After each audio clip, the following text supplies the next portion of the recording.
tous, bienvenue donc au webinaire Parlons foncier le direct, notre rendez-vous mensuel. Donc je m'appelle Philippe Abran, je dirige l'agence K2 et je remplace momentanément Claire Horry, en charge de la communication au sein de la SAFER Occitanie, qui est mobilisée sur cette fin d'année sur la préparation du prochain congrès national des SAFER qui aura lieu en Occitanie, précisément à Nîmes. Donc j'ai donc le plaisir d'animer ce dernier webinaire de l'année consacré à la qualité alimentaire comme stratégie de développement des productions et des territoires d'Occitanie. À n'en pas douter, d'ailleurs, l'engagement dans la qualité et la défense de l'origine, à travers la stratégie des signes officiels de la qualité de l'origine, autrement dénommée SICO, ont fait de l'agriculture et de l'agroalimentaire en Occitanie les piliers de l'économie rurale pour en faire la région championne d'Europe de la qualité alimentaire. Alors pour autant, rien n'est jamais définitivement acquis. La crise Covid, le contexte inflationniste, la vie chère, la hausse brutale des coûts d'énergie viennent rebattre les cartes et participent de l'évolution donc des comportements de consommation. Alors aujourd'hui, avec nos deux intervenants, nous allons faire donc un point sur à la fois les fondements et les bénéfices de cette stratégie régionale SICO, mais aussi sur les réalités de ces démarches et les perspectives de développement donc en Occitanie. Alors je vous rappelle donc que vous pouvez poser tout au long de ce webinaire vos questions donc dans le chat qui est situé à droite de votre écran. Et à la fin du webinaire, je vous rappelle également qu'une enquête de satisfaction vous sera proposée. Alors, sans plus attendre, donc j'ai le plaisir d'accueillir Dominique Barrault et Pierre Ginèbre pour échanger et partager sur ce thème. Pierre Ginèbre, bonjour. Bonjour. Vous dirigez aujourd'hui l'IRCALIM, l'Institut régional de la qualité alimentaire en Occitanie, après avoir exercé, on va dire, au sein du réseau Chambre d'agriculture, à la fois en Languedoc-Roussillon puis en Occitanie. Ravi de vous accueillir. Dominique Barrault, bonjour. Bonjour. S'il faut vous présenter, Dominique, encore, mais enfin, je vais quand même m'y risquer. Agriculteur aveyronais, vous êtes une des figures historiques du syndicalisme agricole régional et national. Vous siégez aujourd'hui au sein du conseil d'administration de la SAFER Occitanie en qualité de vice-président. Et par ailleurs, c'est important pour notre rendez-vous du jour, vous avez activement participé à la création de l'association des producteurs de lait de montagne, autrement dénommée APLM, et de sa marque Monlait. Durant ce webinaire, donc, je le rappelle, n'hésitez pas à réagir, à poser vos questions donc, sur la droite de votre écran. Pierre Ginèbre, je reviens vers vous pour la première question. Donc, directeur de l'IRCALIM, l'Institut de la qualité alimentaire en Occitanie. Je le disais, donc SICO, un acronyme pour signe officiel de la qualité d'origine. J'ai envie de dire SICO, qu'ESACO précisément, qu'entend-on par cet acronyme? Qu'est-ce que ça recouvre concrètement? Ça recouvre un ensemble de dispositifs qui sont reconnus par l'État et mis en place par l'État pour reconnaître et identifier des produits. Donc, si je le fais dans l'ordre, le premier SICO dont on parle, c'est l'appellation d'origine protégée, qui était avant l'appellation d'origine contrôlée, c'est la même chose. Donc, qui confère et reconnaît à un produit des liens très forts entre son territoire, le savoir-faire des hommes et le produit final. Ensuite, donc, on a, toujours par ordre d'arrivée sur le marché, si je pouvais dire, on a le label rouge qui caractérise un produit de qualité supérieure, c'est-à-dire que ce produit-là, il a suivi un processus qui permet de garantir au consommateur que le produit final est un produit qui sera significativement de qualité supérieure à ce qu'il y a sur le marché. Ensuite, donc, on a l'apparition du label agriculture biologique, donc, qui caractérise, lui, que le produit a été produit en n'utilisant pas de produits d'origine de synthèse. On trouve après l'indication géographique protégée, qui est accordée sur un produit spécifique, donc, où une partie des caractéristiques est liée au savoir-faire humain implanté dans un territoire. Et en fait, donc, après, le dernier, qui est la spécialité traditionnelle garantie, qui est le seul que nous n'avons pas dans la région, qui est caractéristique qui caractérise plutôt un produit qui a suivi un mode d'élevage ou un mode de production caractéristique. Alors, en France, on en a assez peu, mais c'est quelque chose qui est assez concentré sur l'Europe centrale. Et les seuls que l'on a en France, ça concerne la moule de bouchot et ça concerne un certain nombre de productions un petit peu spécifiques qui caractérisent, par exemple, dans le cas d'une moule de bouchot, qu'elle a été produite sur un pieu. Donc ça, c'est l'enveloppe des signes officiels de qualité. Et à côté de ça, donc, on a des mentions valorisantes et des termes réservés. Et là, on peut parler donc du terme montagne ou du terme fermier qui spécifie que le mode de production a été fait dans un certain type d'exploitation. Si je comprends bien, Pierre, ces SICO, c'est tout à la fois des engagements à travers des cahiers des charges pour les producteurs eux-mêmes, mais aussi des garanties donc pour les consommateurs. C'est deux choses à la fois. C'est exactement ça. C'est à la fois des engagements des producteurs qui s'engagent à respecter un certain nombre d'exigences et qui vont entraîner assez souvent quand même des coûts un petit peu supérieurs, et à l'inverse des consommateurs qui ont derrière la garantie d'avoir un produit qui correspond à un certain nombre d'exigences, tout ça étant contrôlé par un organisme certificateur qui garantit que le cahier des charges a bien été respecté. Merci Pierre pour ces premières informations. Dominique Barrault, donc vice-président de la SAFER Occitanie, engagé donc dans l'association des producteurs de lait de montagne et la marque Monlait. Dominique, à l'origine, ces SICO, c'est d'abord, j'imagine, donc des producteurs, des territoires qui cherchent à se démarquer, à valoriser un savoir-faire. Oui, et d'ailleurs, dans les propos de Pierre Ginèbre, il a très rapidement cité le mot marché. Et moi, j'ai l'habitude de dire, étant d'origine aveyronnais, agriculteur en Aveyron, qu'avant que le Roquefort bénéficie de toutes ses signes officiels de qualité, le Roquefort était le produit de gens, d'agriculteurs qui avaient essayé de faire, mais d'agriculteurs et de transformateurs, qui avaient essayé de faire ce qu'ils pouvaient là où ils étaient pour avoir un accès au marché. Voilà. Et donc, pour moi, les signes officiels de qualité en Occitanie, l'Occitanie, c'est une région qui est à 57% en territoire montagne, qui est une région à une topographie mouvementée. Elle est marquée par le fait qu'en dehors de la consommation locale, pour avoir accès au marché alimentaire, il a fallu se creuser les neurones, il a fallu donner de soi, il a fallu développer un type d'agriculture qui soit vraiment lié au potentiel du sol, au savoir-faire des hommes, au savoir-faire de l'agroalimentaire. Et c'est après, pour la reconnaissance par le consommateur, pour ne pas tromper le consommateur, toute la partie officielle qu'a développé le directeur de l'IFCALIM, qu'on a inscrit tout ça sur des cahiers des charges. Mais je crois que la marque de fabrique de l'Occitanie, qu'on soit dans le vin, qu'on soit dans les volailles du Gers, qu'on soit dans les fromages de Rocamadour ou de Roquefort, et j'espère demain dans le lait de montagne, c'est de dire, mais pour aller vers le consommateur, pour avoir accès au marché, il faut qu'on travaille nos savoir-faire et qu'on le fasse savoir. Et ces démarches SICO, Dominique, c'est aussi un moyen pour se protéger d'un certain nombre d'abus qu'il peut y avoir dans l'utilisation, le recours à une dénomination territoriale. C'est-à-dire que depuis 50 ou 60 années que l'Europe a souhaité a développé une politique agricole qui maintenant s'appelle agricole et alimentaire, le souci c'était de nourrir la population et de faire en sorte qu'on puisse nourrir la population, premier objectif. Deuxième objectif, le temps passant, c'est produire, mais au meilleur prix et que le consommateur puisse, après l'alimentation, développer, partir en vacances, développer des loisirs, se faire plaisir. La différence entre le besoin et les envies.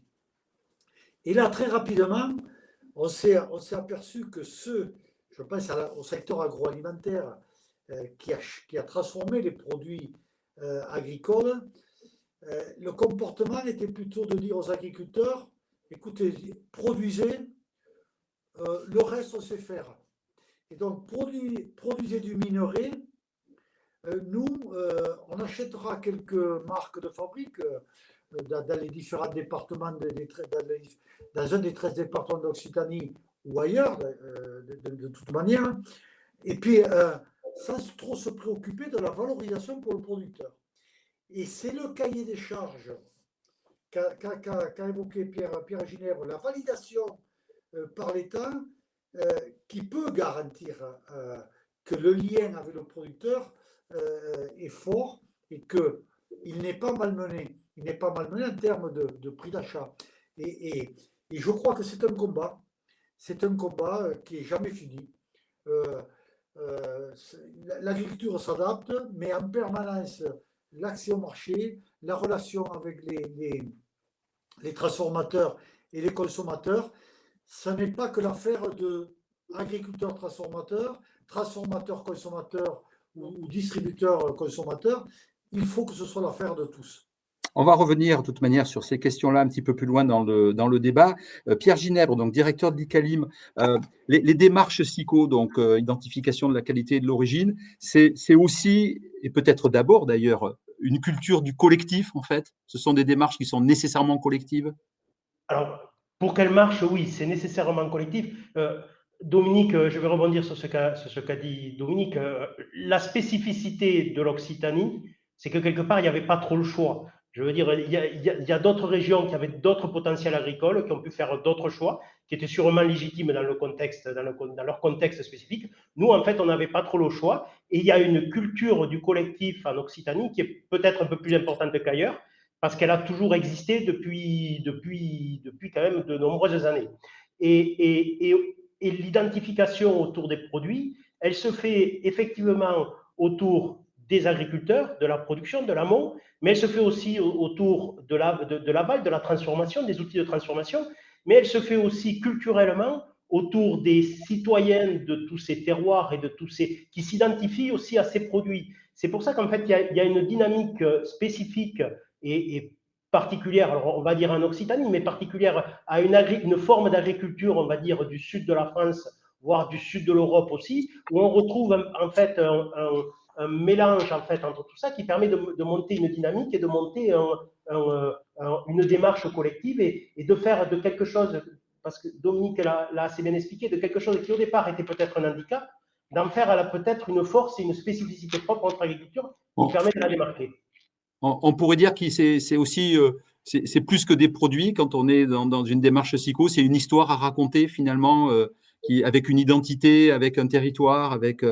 Oui, puis on peut aller plus loin, on peut parler d'identité, on peut parler de territoire, on peut parler de culture, on peut parler de patrimoine, on peut parler de paysage. Enfin, nos démarches, en fait, elles se retrouvent à un carrefour d'un certain nombre d'enjeux qui font aussi la richesse de notre territoire.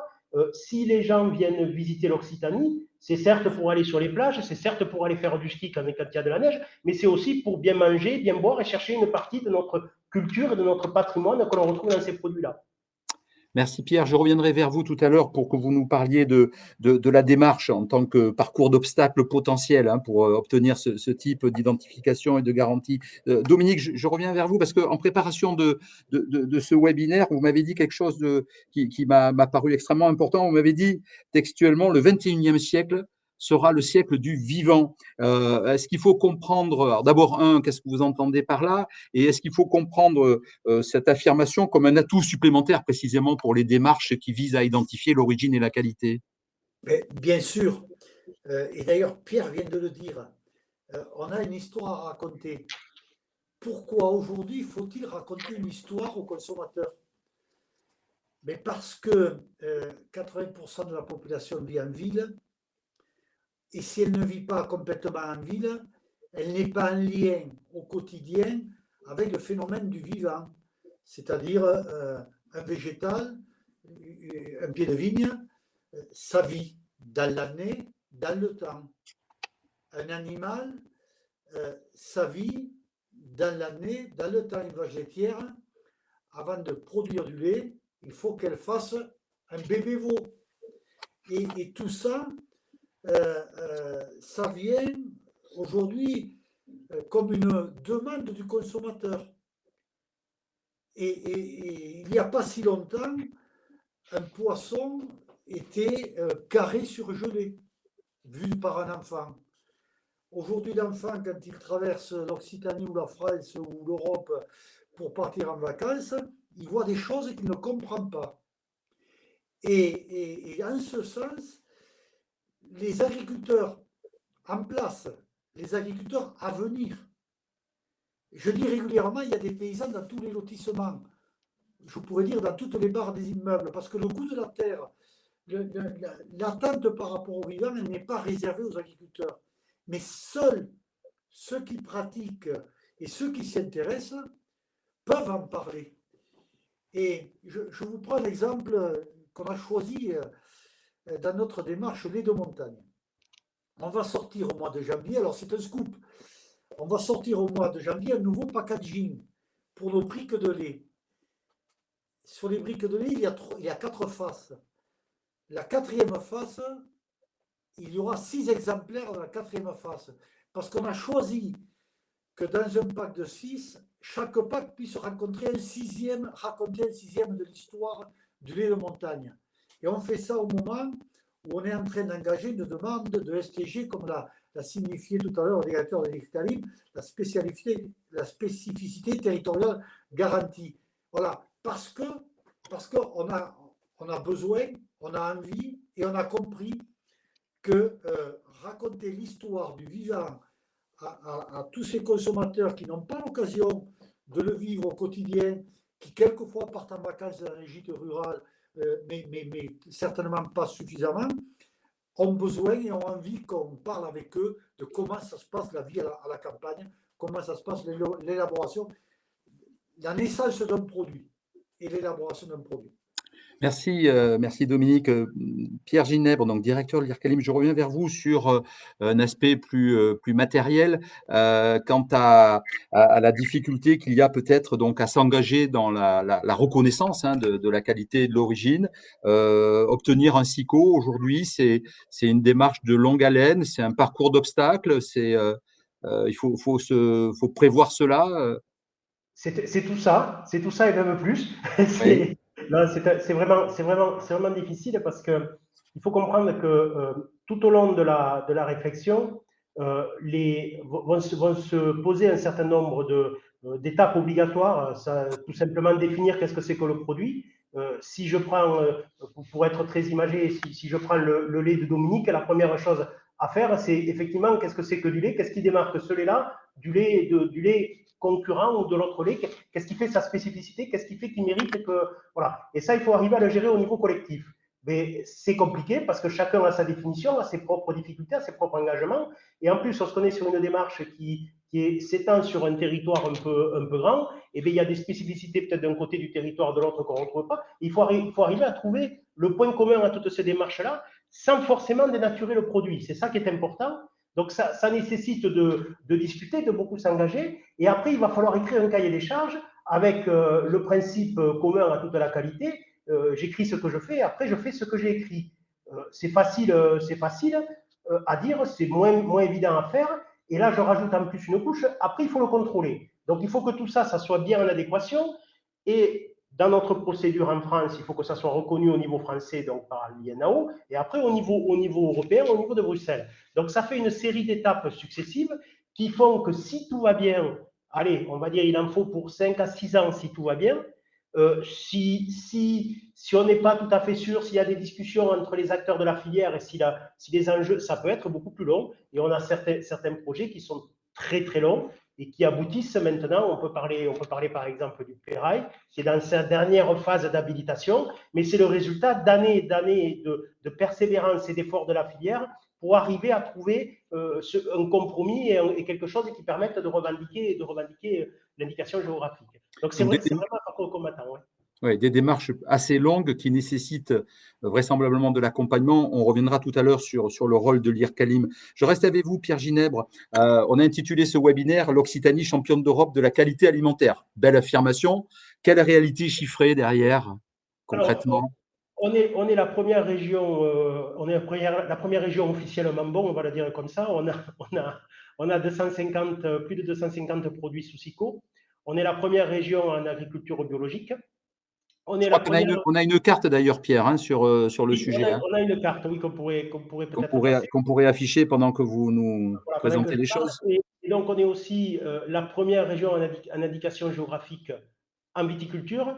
Mais par-delà ces chiffres, ce qu'il faut comprendre, c'est que derrière ces produits, c'est des territoires, c'est des terroirs et c'est des entreprises agroalimentaires qui vivent et qui irriguent l'ensemble du territoire. Et parfois, la production sur SICO n'est pas forcément celle qui fait le plus de volume, mais elle sert quand même de repère et elle a servi à monter toute la démarche qualité derrière. Et je pourrais peut-être aussi rajouter qu'on est passé des années 90, lorsque les chambres d'agriculture et les organisations professionnelles agricoles ont monté l'IRCALIM, on est passé d'un chiffre d'affaires en signe officiel de qualité qui avoisinait les 7 à 8%, et on est maintenant à presque à la moitié du chiffre d'affaires de l'exploitation, si on devait parler comme ça, agricole d'Occitanie, qui est fait en signe officiel de qualité. Alors, quand on va être très positif, on dit c'est le développement des signes officiels de qualité, c'est vrai, mais c'est aussi surtout le tassement de l'agriculture conventionnelle qui explique ces chiffres-là. Donc, on récolte maintenant le fruit de 30 à 35 ans d'implication sur ces démarches-là pour recroiser avec ce qu'on disait tout à l'heure. Ce sont des démarches très longues, c'est du travail de longue haleine de monter ce genre de choses, mais le résultat au final est là. On a la preuve tangible que ça fonctionne. Merci Pierre pour ces éclairages. Dominique Barrault, Dominique, avec 50% du chiffre d'affaires de la région Occitanie réalisé donc sous signe officiel d'origine de la qualité, on peut dire que c'est un pilier de la stratégie agricole régionale. Et si la réponse est positive, est-ce que vous pouvez nous éclairer un petit peu sur ce que sont ces objectifs collectifs finalement? Parce que tout à l'heure vous nous parliez, tant qu'on est producteur de minerais, évidemment on s'en sort pas. J'imagine que derrière il y a l'idée de la création de valeur là. D'abord, pour continuer dans le sens de ce que disait Pierre, il faut préciser que ça a été un choix. Ça a été des choix politiques et professionnels, et tout le monde a tiré dans le même sens. Ma deuxième partie de réponse, c'est que effectivement, 50%, c'est un sacré résultat. Ça veut dire que quand on travaille, un jour, ça paye. On peut changer le cours des événements, mais il ne faut pas se cacher le tassement, effectivement, de l'agriculture conventionnelle, parce que pour le coup, sur la production conventionnelle, les grands metteurs en marché, les grands transformateurs, s'intéressent plus à des zones où on récupère du minerai et ont tendance à déserter les zones où c'est un peu plus compliqué à organiser, à collecter, à transformer, ainsi de suite, avec des plus petites unités. Mais je crois qu'on n'est qu'au début d'un processus. Vous avez évoqué en présentation du webinaire l'ambiance générale d'aujourd'hui, avec le tassement du pouvoir d'achat. On est en période de crise, l'ignorer serait un signe maladroit. Mais dans ce genre de démarche, on travaille pour l'avenir. Et l'avenir, c'est pour moi une première chose, c'est que pour maintenir l'autosuffisance, la notion de souveraineté alimentaire, il faut garder de l'agriculture sur tous les territoires. Ça, c'est un concept qu'on a du mal qu'on a de la facilité à oublier quand tout va bien.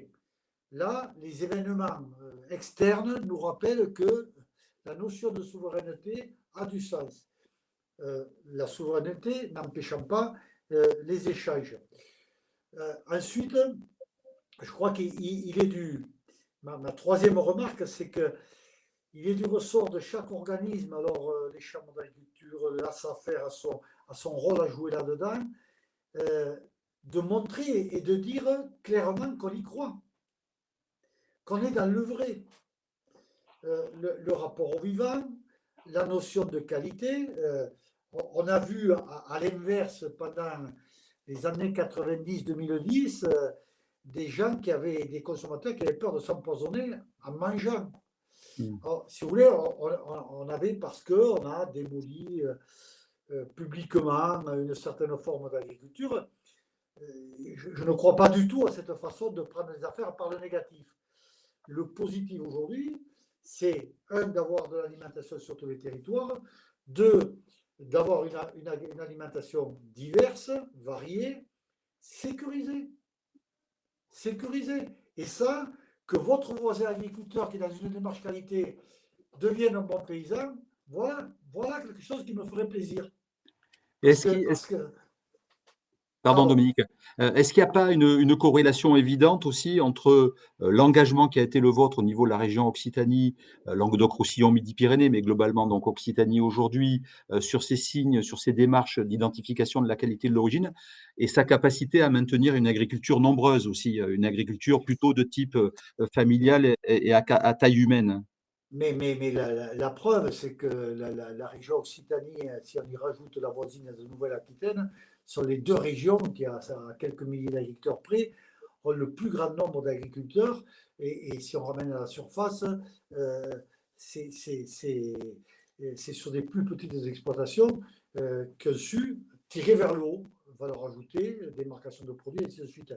Et donc aujourd'hui, le rôle de la SAFER, c'est aussi de dire qu'on est là-dessus et qu'on est capable d'accompagner l'installation. Oui, On a des règles qui nous permettent d'accompagner ces gens-là. Voilà. Ouais. Est-ce que vous iriez jusqu'à dire, quand on voit qu'aujourd'hui 50% du chiffre d'affaires est sous signe officiel de qualité et d'origine, est-ce qu'il y a une limite à l'exercice? Est-ce qu'on irait jusqu'à dire que point de salut en dehors des SICO, ou est-ce qu'il faut préserver cette offre différenciée?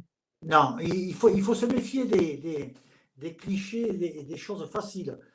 Je prends, entre guillemets, l'exemple de l'agriculture biologique, pour lesquels on a monté exagérément, artificiellement la demande, alors que c'est l'agriculture qui, au point de vue agronomie, est la plus propre. Mais on l'a monté un peu artificiellement et on s'aperçoit qu'à la moindre difficulté, on a des catastrophes. Donc, moi, je crois de l'agriculture présente sur tous les territoires, à de la variété. Même à l'Aïole, on ne fait pas que de l'aligot. Voilà. On fait du fromage et de l'aligot. On ne fait pas, voilà, dans le Gers ou dans le Gard ou dans l'Hérault, on n'est pas tout signe officiel de qualité, même en viticulture. Ouais. Hein, voilà, Il faut des locomotives, il faut aussi des wagons. savoir regarder la mesure. Voilà. Et moi, je vais rajouter que souvent, en plus, les exploitations sont sur plusieurs marchés. Et la spécificité, on parle là de SICO, la spécificité réelle de l'agriculture régionale, c'est qu'elle est allée chercher de la valeur ajoutée. La valeur ajoutée, c'est en s'appuyant sur la tradition, mais c'est aussi en s'appuyant sur la recherche. On est quand même la région aussi de production de semences, il ne faut pas l'oublier. On est aussi une région importante en agritourisme, en circuit de proximité, en vente directe et en agrotourisme. Tout ça, ça fait un tout. C'est ce que disait Dominique, ça permet de maintenir un tissu agricole de plus petite taille parce que les gens vont chercher de la valeur ajoutée et ça ne se fait pas que sur le rapport strict volume-prix parce que là, on n'est pas compétitif. Alors, deux questions rapides à Pierre et puis à Dominique ensuite, pour nous dire un mot sur, le rôle de l'IRCALIM. J'ai noté que bon, les démarches SICO, c'était des démarches longues, complexes, qui prenaient du temps et qui nécessitaient de l'accompagnement. Pierre Ginèbre, directeur de l'IRCALIM, pardon, quel rôle donc précisément pour votre organisation sur tous ces sujets-là? Alors, on a trois missions essentielles. La première est j'allais dire l'historique, c'était l'accompagnement des démarches et l'aide à la réalisation des cahiers des charges, qui s'est transformé petit à petit aux évolutions des cahiers des charges, au plan de contrôle et tout ça. Donc vraiment une approche technique pour accompagner les collectives pour monter leur projet de cahier des charges. Un second volet qui est arrivé un petit peu plus tard, mais assez rapidement derrière, qui est la promotion de ces démarches-là auprès des consommateurs oui, essentiellement des consommateurs et des citoyens, je vais dire. Et ensuite, donc, un dernier axe de mission qui est la représentation, maintenant que c'est quand même très spécifique, la représentation et la défense des intérêts de nos adhérents. Je rajouterai que ce développement a été possible et a été simplifié parce que, comme l'a dit Dominique, il y a eu un accord et j'allais dire une unanimité sur la question entre la profession agricole, l'accompagnement de la région qui a de tout temps accompagné ce développement et ça a été un axe fort d'une politique partagée à la fois par les élus et, alors j'allais dire les élus classiques et les élus agricoles. Il y a vraiment eu voilà, c'est pour ça que l'IRCALIM est la seule structure de ce type-là. J'allais rajouter qu'on a la spécificité d'avoir à l'intérieur de notre conseil d'administration aussi les consommateurs qui sont quand même le garant de la qualité du travail qui est fait. Donc, un centre de ressources, un observatoire pour faire de la veille. En parlant d'IRCALIM, on pourrait dire que c'est le Parlement de la qualité en Occitanie? C'est exactement ça, oui. Bon. Dominique Barrault, donc vice-président, entre autres, donc, de la SAFER Occitanie. Quel rôle pour la SAFER sur cette question-là de la qualité alimentaire et de l'identification de l'origine? C'est un appui au projet de territoire? Eh bien, la SAFER, c'est le Parlement du foncier. Vous parlez du On a le Parlement de Parlement de la la qualité, qualité. on a le Parlement du foncier. Ouais. Voilà. Et effectivement, vous comprenez bien que avec tous ces savoir-faire répartis sur toute la région Occitanie, quand on parle de transfert de droit de propriété d'un hectare de sol, ça fait appel au potentiel de production, mais ça fait appel à beaucoup plus d'irrationnel. Et donc, le rôle de la SAFER, allez, il y a deux axes principaux. Un, c'est les conventions qu'on peut passer avec les outils coopératives ou les associations qui portent telle ou telle démarche sous signe officiel de qualité avec qui on discute de leur potentiel à venir à 10-15 ans. Est-ce qu'on aura bien le potentiel de production, l'installation d'un jeune? Est-ce qu'on peut favoriser l'installation de jeunes à un moment donné? Est-ce qu'on peut aider au repérage, échanger sur qui est candidat? Est-ce que vous en avez de votre côté? Voilà, ça c'est le premier axe, donc être au jour le jour en veille. Le deuxième, c'est sur j'ai dit tout à l'heure, 57% en zone de montagne, petit parcellaire, enfin plus petites exploitations et plus petits parcellaires, et donc travailler dans le sens de l'aménagement, amélioration des conditions de travail par le regroupement parcellaire pour simplifier, diminuer le temps de travail. Parce que qui dit culture collective dit je ne peux pas être déconnecté de mon environnement social. C'est-à-dire, je ne peux pas passer mon temps à la vigne ou au cul des vaches. Il faut que je puisse avoir le temps d'aller à la fête, au marché local, à la soirée avec les voisins. Et alors que le système plus conventionnel, on traite puis on rentre chez soi, c'est pas tout à fait ça dans les démarches officielles de qualité. On doit avoir, ça implique, ça amène un relationnel qui est tout autre. Et donc, garder du temps pour soi en optimisant son temps de travail par le sol, ça fait partie de nos missions. J'imagine, Dominique, que dans l'émission de la SAFER, vous intégrez aussi, bien sûr, la nécessaire préservation des terres agricoles comme potentiel de production et support des productions sous signe officiel de qualité et d'origine et d'autres. C'est l'alpha et l'oméga Oui. de la région Occitanie, de la terre, de l'eau et des hommes formés pour travailler les deux. Voilà. De la terre et de l'eau, j'ai bien noté. Pierre Ginèbre, merci Dominique. Pierre Ginèbre, directeur de l'IRCALIM. J'évoquais en ouverture du webinaire ce contexte inflationniste et la vie chère qu'on ne peut pas ignorer. Est-ce que, selon vous, ça peut être de nature à remettre en cause, momentanément peut-être, ou plus structurellement, la stratégie SICO et l'attrait que peuvent avoir ces produits, forcément un petit peu plus chers que les produits de base? Alors, non, parce qu'on n'aura pas le choix. Il n'y a pas de plan B. Ce qui risque de se passer, par contre, et ça, je pense qu'on le touche un peu du doigt et on va le toucher peut-être encore plus en début d'année. La difficulté, c'est qu'on va avoir une alimentation peut-être qui risque d'être à deux vitesses, avec des produits standards qui correspondront à une demande standard. Et loin de moi la volonté de dénigrer ces produits-là, ils correspondent à une demande et à un prix que les gens peuvent payer et s'alimenter avec. C'est pas ça le sujet. Et après, on aura une alimentation de qualité. Mais ce qu'a dit Dominique est très important, c'est que derrière les démarches qualité, c'est aussi des potentiels de production que l'on conserve. Et la plupart des exploitations que l'on retrouve ont effectivement une activité en production sous signe de qualité qui va permettre d'aller chercher de la valeur ajoutée, mais maintiennent aussi une activité en production conventionnelle qui vont vendre sur un marché et ils contribuent à maintenir un potentiel de production et à maintenir une activité viable. la plupart des industries de la transformation fonctionnent sur le même principe. Elles sont effectivement sur un marché où elles vont pouvoir aller chercher de la valeur ajoutée et maintenir de la valeur ajoutée dans les relations avec les distributeurs, mais elles sont aussi présentes après à côté sur d'autres produits plus adaptés à un marché standard de base qui correspond à une demande standard de base. Dernière question, Pierre, sur cet aspect-là des choses. On voit aujourd'hui, aujourd'hui c'est pas récent, mais des groupes industriels qui sont très impliqués dans votre région sur certains SICO. Cet engagement des groupes industriels qui représentent une large part de ce qui peut être commercialisé, produit et commercialisé en SICO sur certaines catégories de produits, vous le voyez comme un avantage, un inconvénient? J'imagine qu'il y a toujours le revers à la médaille.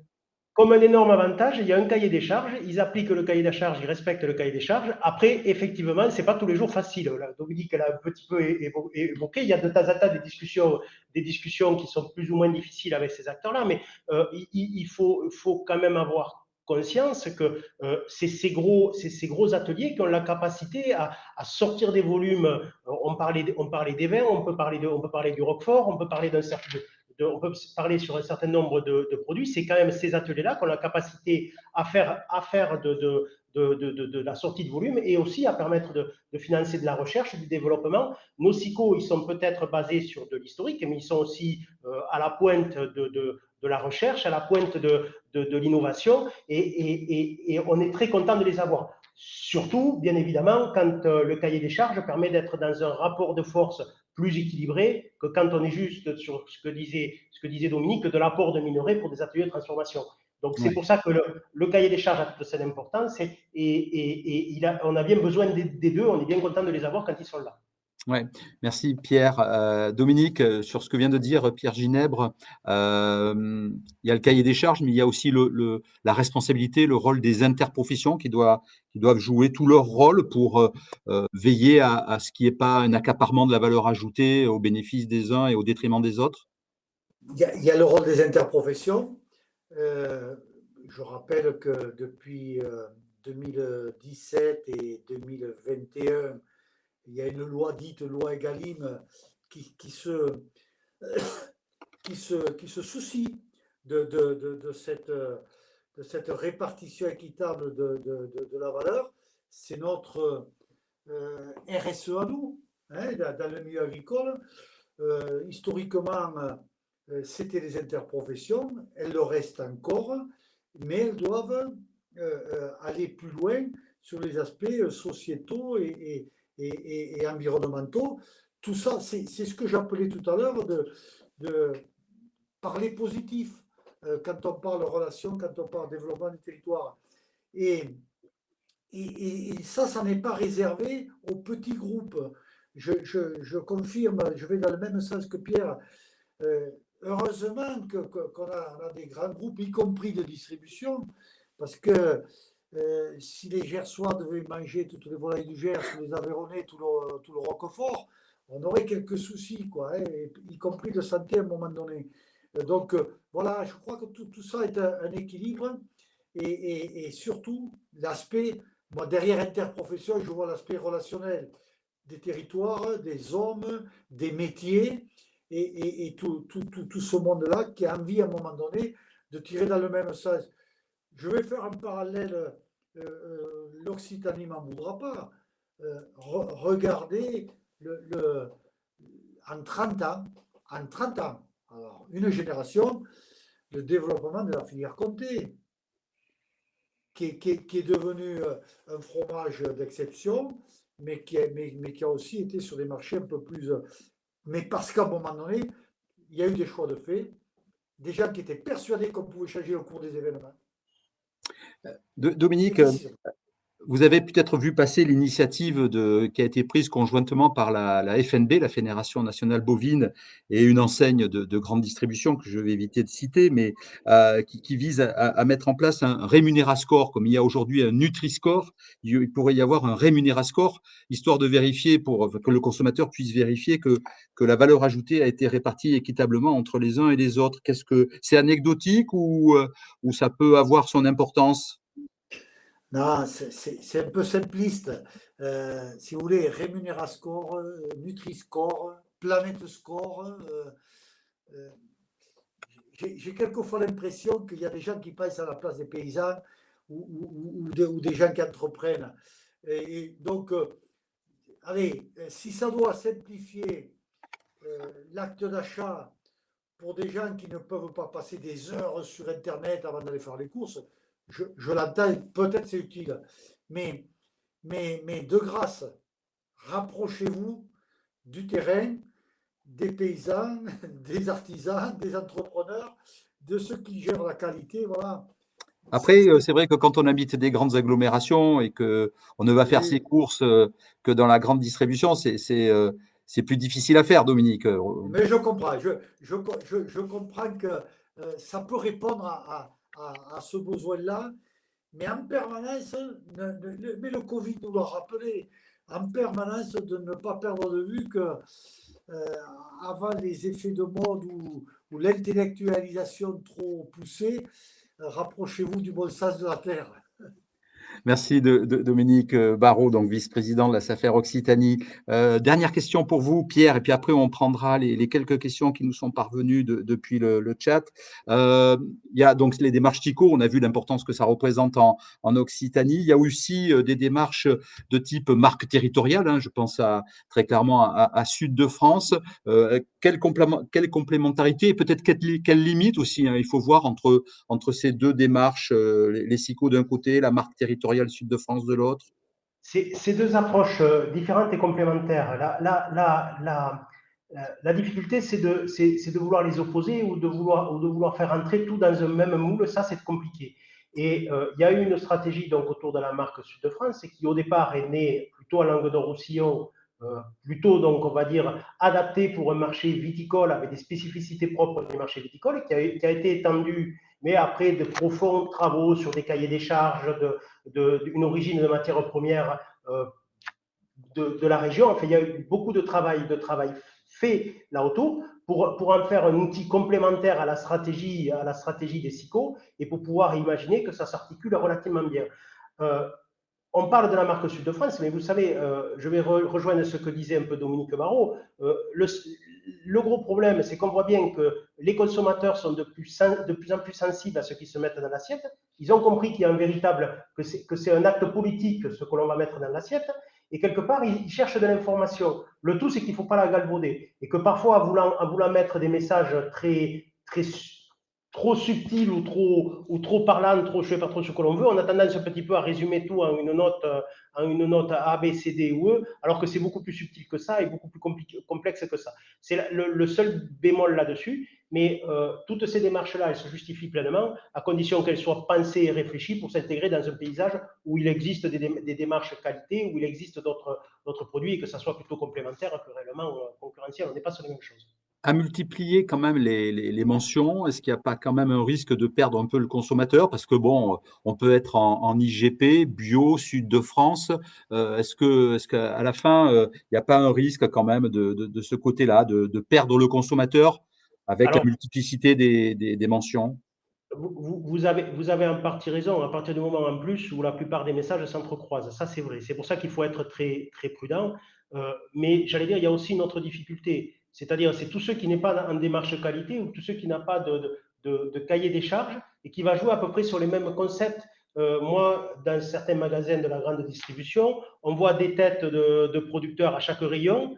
Ils représentent peut-être 2 à 3% du chiffre d'affaires du rayon, mais on les met bien en avant de la région. En règle générale, on ne les égratigne pas trop sur le prix, mais les 90% des autres gens qui sont présents dans le rayon, là par contre, on va faire une guerre des prix très dure, mais on aura gardé du local de la proximité, de la tête d'agriculteur pour montrer qu'on est en lien avec le territoire.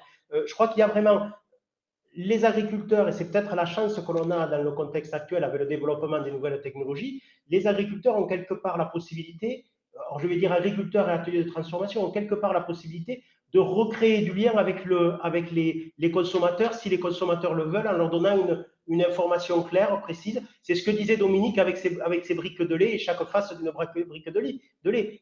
L'idée, c'est un peu ça, c'est d'amener de l'information pour que les gens sachent. Dominique, vous souhaitiez réagir au propos pour confirmer, j'imagine? Ah, tout à fait, tout à fait dans le même sens. Hein. Moi, je sais pas. J'ai rien à rajouter à ce qu'a dit Pierre. Bien. Ben, écoutez, donc, si vous le voulez bien, on a peu de questions, mais on a quelques remarques. Je vous les soumets, puis vous me dites si vous souhaitez apporter un commentaire. Quelqu'un nous dit, il n'y a pas qu'un modèle pour faire de la qualité. Ça peut être en bio, en local, en individuel, en collectif. Vous êtes d'accord avec ça, Dominique et Pierre? Oui, je pense qu'effectivement, il n'y a pas qu'un modèle et il n'y a pas qu'un consommateur non plus. Il n'y a pas qu'un portefeuille, il n'y a pas qu'un consommateur. L'important, le plus important, c'est qu'on ne banalise pas l'acte de consommation, ni de la part du producteur, ni de la part du consommateur. Parce que l'implication sur l'Occitanie en est le meilleur exemple, c'est qu'avec une politique volontariste, choisie et volontariste, on a permis à conserver une agriculture dont on nous disait qu'elle n'était pas compétitive. Voilà. Bien, mais si vous voulez bien, ça sera le mot de la fin. Pierre Ginèbre, donc directeur de Birkalim, Dominique Barraud, donc vice-président de la SAFER Occitanie. Je vous remercie vivement donc de votre participation, de votre collaboration. Merci à tous donc pour votre participation derrière l'écran. Vous pourrez retrouver donc dès demain le replay de ce webinaire sur la chaîne YouTube de la SAFER Occitanie. Alors, restez en ligne, hein, je vous le rappelle, dans une démarche d'amélioration continue, vous demande de prendre 2 minutes pour répondre au questionnaire de satisfaction. N'hésitez aussi surtout pas à nous faire part de vos souhaits quant au sujet à traiter lors des prochains rendez-vous. Et pour donc le prochain Parlons Foncier, le direct, je vous donne rendez-vous en 2023. Sur ce, je vous souhaite une belle journée et merci encore d'avoir suivi ce webinaire.